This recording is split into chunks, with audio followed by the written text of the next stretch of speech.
വിവാദ പ്രസ്താവനയുമായി മുൻ മന്ത്രി എം മണി. അടിച്ചാൽ തിരിച്ചടിക്കണം, എങ്കിലേ പ്രസ്ഥാനം നിലനിൽക്കൂ. ഞാൻ ഉൾപ്പെടെയുള്ള നേതാക്കൾ പണ്ട് നേരിട്ട് അടിച്ചിട്ടുണ്ട്. ബലപ്രയോഗത്തിന്റെ നിയമത്തിൽ ജനങ്ങൾ ശരിയെന്ന് പറയണമെന്നും എം മണി. കാര്യമില്ല. അടിച്ചാൽ തിരിച്ചടിച്ചില്ല, പ്രസ്ഥാനം നിൽക്കത്തില്ല. നമ്മളെ അടിച്ചാൽ തിരിച്ചടിക്കുക, പ്രതിഷേധിക്കുക, പ്രതിഷേധിക്കുന്നതിൽ തിരിച്ചടിക്കുക. പ്രതിഷേധിക്കുന്ന എന്തിനാണ്? ആളുകളെ നമ്മുടെ കൂടെ നിർത്താനാണ്.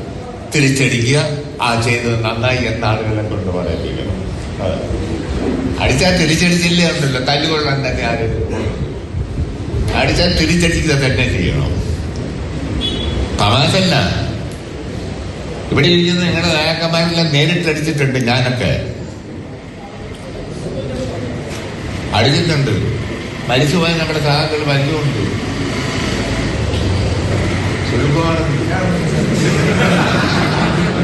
നേരിട്ടടിച്ചിട്ടുണ്ട്. നേരിട്ട് അല്ലാതെ ചുമ്മാ സൂത്രപ്പടി കൊണ്ട് പ്രസംഗിക്കാൻ നടന്ന പ്രസ്ഥാനം കാണുന്നില്ല. വിശദാംശങ്ങളുമായി ജെയിനിസ് രാജു ചേരുന്നു. ജെയിൻ, ഒരു സാധാരണ തൊഴിലാളി നേതാവിന്റെ നാടൻ വാക്കുകൾ എന്ന് പറഞ്ഞാണ് എപ്പോഴും എം മണിയുടെ വാക്കുകളെ നിസ്സാരവൽക്കരിക്കാറ് പതിവ്. ഇതും അങ്ങനെ തന്നെ നിസ്സാരവൽക്കരിക്കുമെന്ന് കരുതാം. പെമ്പിളை ഒരുമയെക്കുറിച്ചൊക്കെ എന്തൊക്കെയാണ് പറഞ്ഞതെന്ന് എല്ലാവർക്കും ഓർമ്മയുണ്ടാവും. അത്തരത്തിൽ ഇതൊരു കലാപാഹ്വാനമാണ് നടത്തിയിരിക്കുന്നത് എന്ന് വേണം പറയാൻ. മോദി, തീർച്ചയായിട്ടും ഇത് ആദ്യത്തേതോ അവസാനത്തേതോ ആയിരിക്കില്ല എം മണിയുടെ ഭാഗത്ത് നിന്ന് ഇത്തരം പ്രസ്താവനകൾ ഉണ്ടാകുന്നത്. ഇതിനു മുമ്പ് നമുക്കറിയാം 1, 2, 3 പ്രസംഗത്തിലൂടെയാണ് അദ്ദേഹം കൂടുതൽ മാധ്യമ ശ്രദ്ധ നേടിയത്. അതിനുശേഷം ഇത്തരത്തിലുള്ള പ്രസ്താവനകൾ പല ഘട്ടത്തിലും നടത്തിയിട്ടുണ്ട്. CPM-ന്റെ പാർട്ടി സംവിധാനവുമായി ബന്ധപ്പെട്ട് ഇന്നും പറഞ്ഞ് ന്യായീകരിക്കാമെങ്കിലും നിലവിൽ നമ്മുടെ രാജ്യത്തുള്ള നിയമവ്യവസ്ഥയ്ക്ക് എതിരായിട്ടുള്ള ഒരു ആഹ്വാനമാണ് അദ്ദേഹത്തിന്റെ ഭാഗത്തു നിന്നുണ്ടായിരിക്കുന്നത്. അടിക്കുന്നതും തിരിച്ചടിക്കുന്നതും നിയമപരമല്ല എന്നുള്ളതാണ്. അദ്ദേഹം ഒരു ഉത്തരവാദിത്തപ്പെട്ട ജനപ്രതിനിധി കൂടിയാണ്.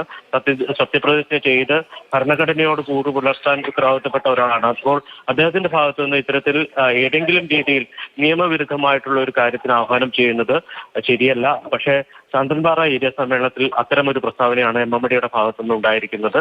പ്രതിനിധി സമ്മേളനത്തിലാണ് അദ്ദേഹം. മുൻമന്ത്രി എം മണിയാണ് വീണ്ടും വിവാദ പ്രസ്താവനയുമായി രംഗത്തെത്തിയിരിക്കുന്നത്. ജെയിനിസ് രാജുവാണ് വിശദാംശങ്ങൾ നൽകിയത്.